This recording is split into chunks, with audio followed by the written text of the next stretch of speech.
Assalamualaikum warahmatullahi wabarakatuh. Gimana kabarnya adik-adikku semuanya? Sekarang kita akan belajar mengenai materi kelas 5, tema 5, subtema 2 tentang ekosistem. Sudah siap? Baik, sekarang kita mulai. Pada subtema 2, kita akan membahas mengenai hubungan antar makhluk hidup dalam ekosistem. Pada pembelajaran pertama, kita akan mengembangkan ide pokok menjadi kalimat utama. Pertama, kita akan membaca teks visi dengan sesama. Kedua, menentukan ide pokok dari teks non-fiksi. Ketiga, membuat kalimat yang berisi mengenai ide pokok dengan menggunakan bahasa buku, bahasa yang benar. Selanjutnya, menggunakan diksi dan ejaan yang tepat saat mengembangkan ide pokok menjadi kalimat-kalimat utama. Jadi, dari keempat komponen tersebut, itu merupakan langkah-langkah kita dalam mengembangkan ide pokok menjadi kalimat utama. Selanjutnya, pada pembelajaran pertama, di sini kita pada muatan IPA kita akan belajar mengenai rantai makanan. Apa itu rantai makanan? Rantai makanan adalah rangkaian peristiwa makan dan dimakan antar makhluk hidup untuk kelangsungan hidupnya. Ada 3 peran makhluk hidup dalam rantai makanan. Yang pertama produsen, konsumen, dan pengurai. Produsen yaitu makhluk hidup yang dapat membuat makanannya sendiri. Contohnya, tumbuhan dan hewan. Selanjutnya, konsumen. Konsumen, makhluk hidup yang tidak dapat membuat makanannya sendiri. Contohnya adalah hewan atau binatang. Selanjutnya, pengurai. Pada posisi terakhir yaitu pengurai, yaitu makhluk hidup yang menguraikan makhluk hidup yang mati. Contohnya ada cacing, bakteri, dan jamur. Selanjutnya, perhatikan rantai makanan berikut. Di sini ada apa saja? Padi, ulat, ayam, elang, dan urutan terakhir yaitu pengurai. Tanaman padi dimakan oleh ulat, ulat dimakan oleh ayam, kemudian ayam dimakan oleh elang.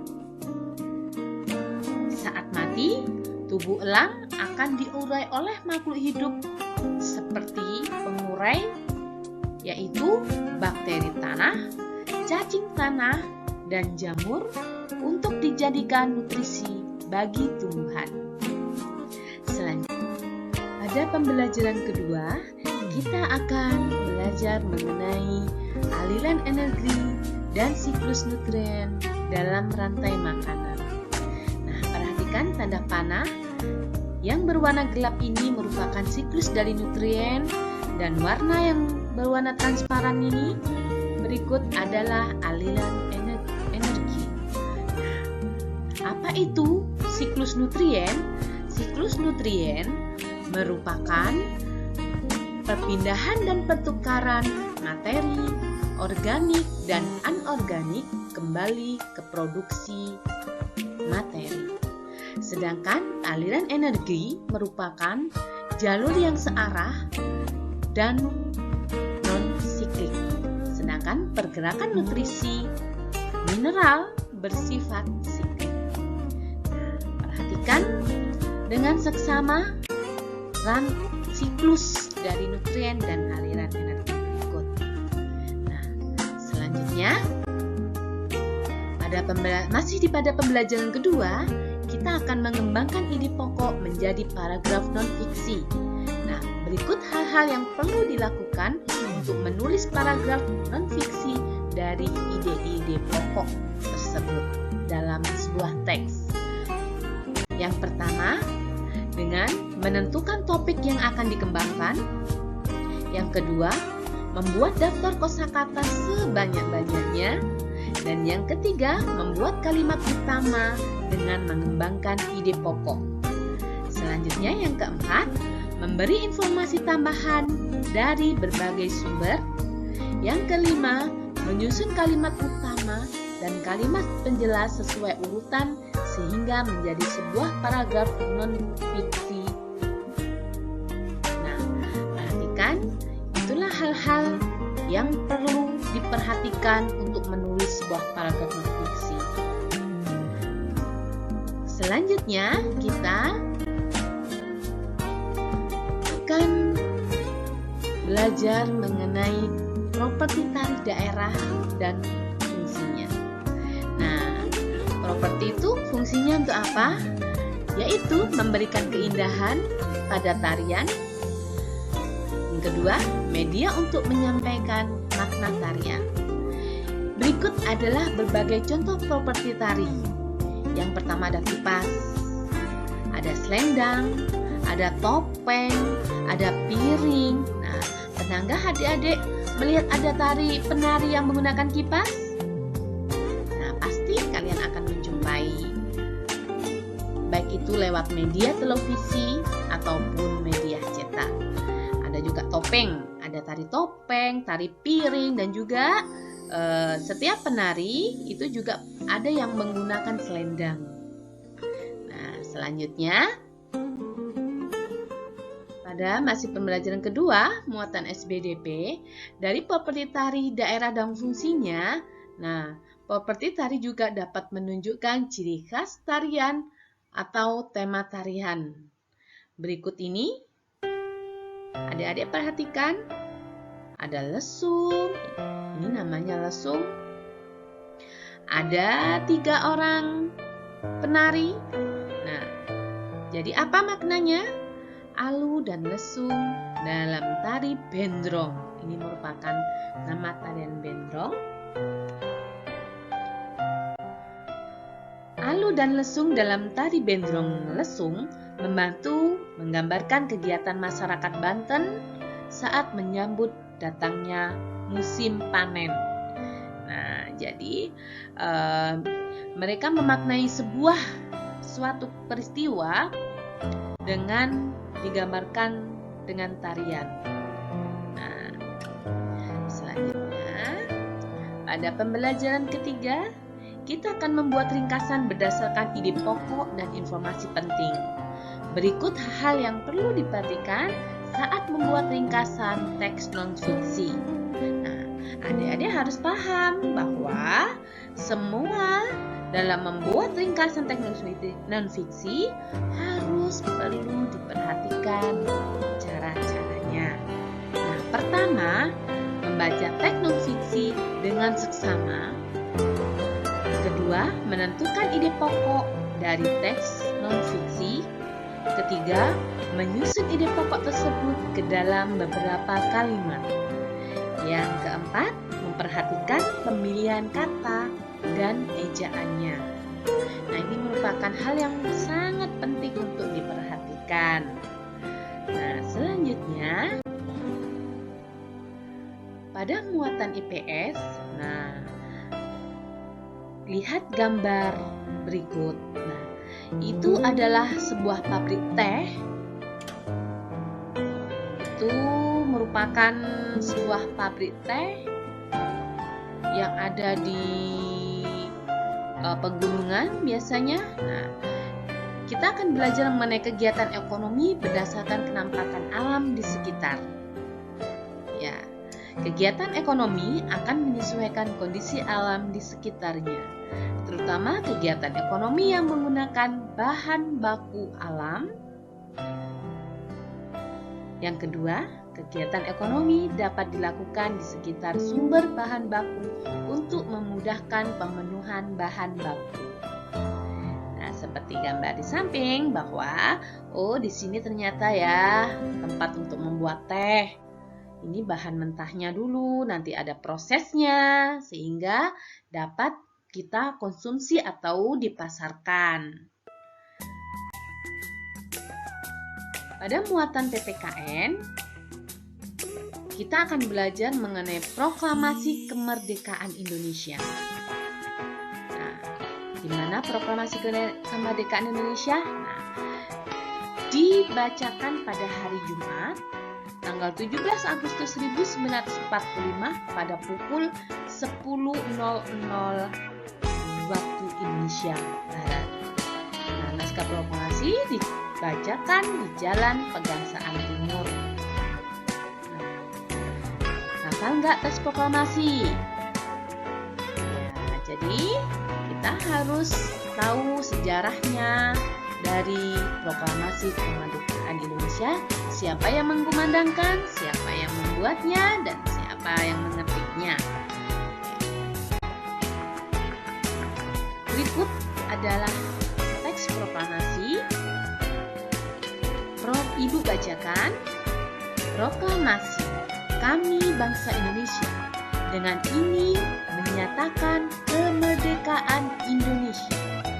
Hal-hal yang mengenai perpindahan kekuasaan dan lain-lain diselenggarakan dengan cara seksama dan dalam tempo yang sesingkat-singkatnya.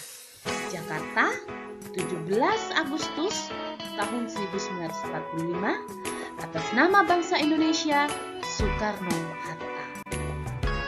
Para pemuda dan masyarakat Indonesia mempersiapkan proklamasi kemerdekaan dengan semangat persatuan dan kesatuan.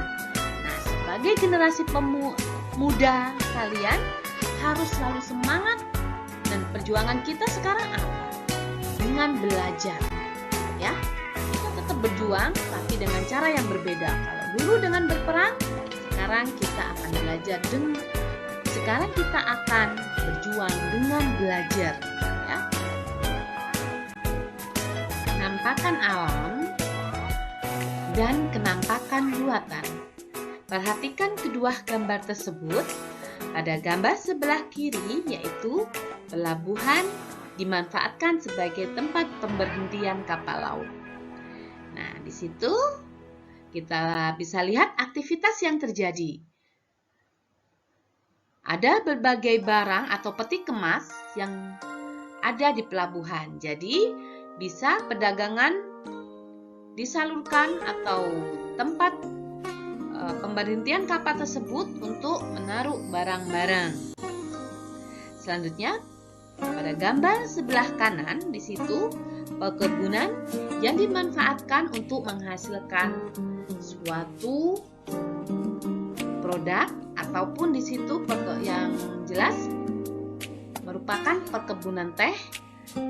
Nah, perkebunan teh tersebut akan diproses dan diolah, nanti akan sampai ke konsumen dalam bentuk yang sudah siap untuk dikonsumsi.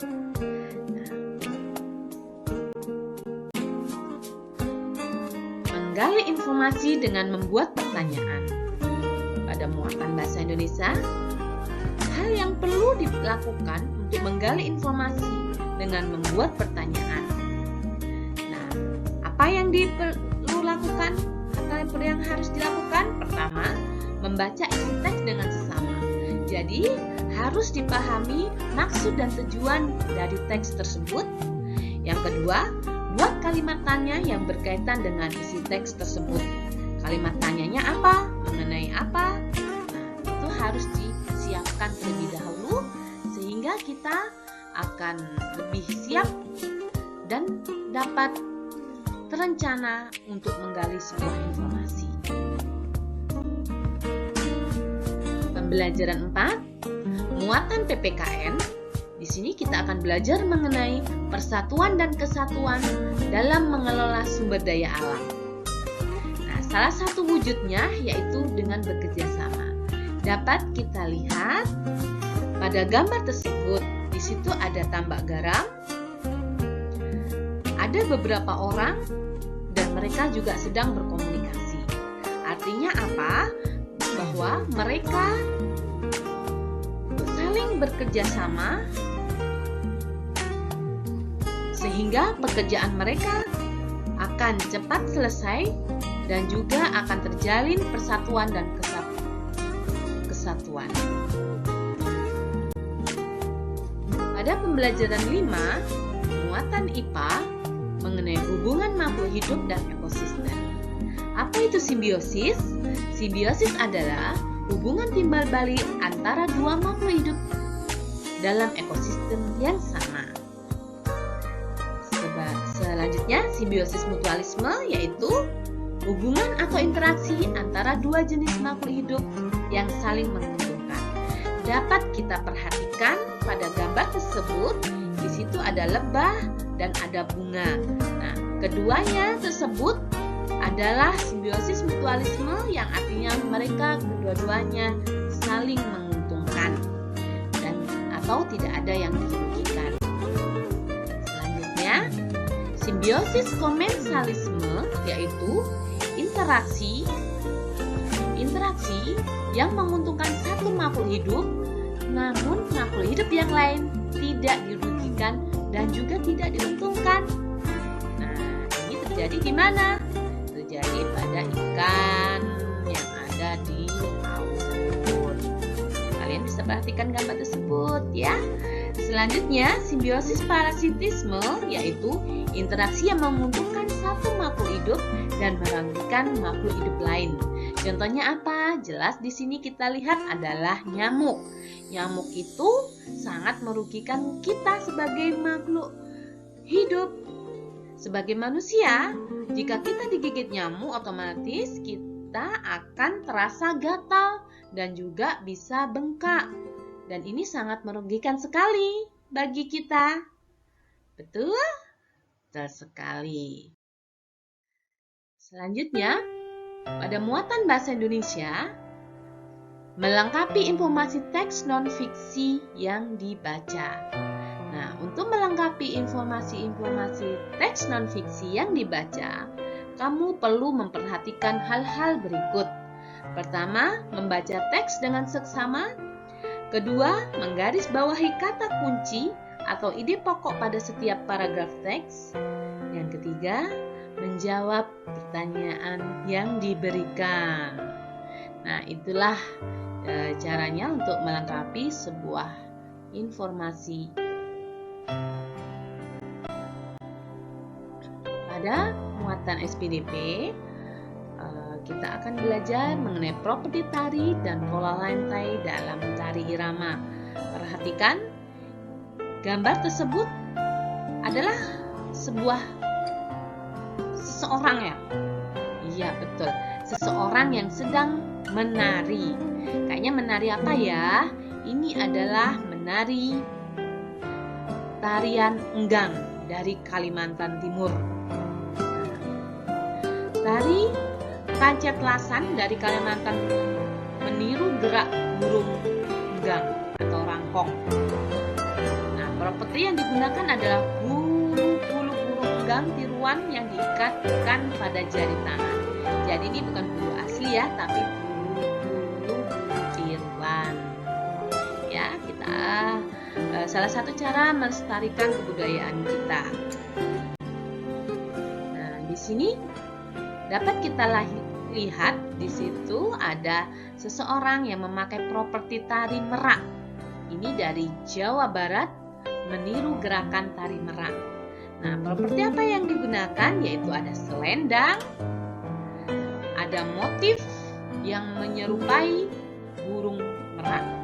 Nah, makanya disebut dengan tari merak. Nah, berikut contoh pola lantai dalam tari merak. Pola lantai lurus yaitu berupa seperti garis horizontal. Nah, itu termasuk disebut dengan pola lantai lurus. Sedangkan pola lantai lurus berlawanan arah. Ini dapat digambarkan, perhatikan gambarnya. Nah, seharusnya pola lantai melingkar. Nah, dan selanjutnya pola lantai lurus. Nah, di sini ada berbagai perbedaan dan berbagai jenis pola lantai. Ada 4 jenis pola lantai dalam tarian merak. Selanjutnya, pada pembelajaran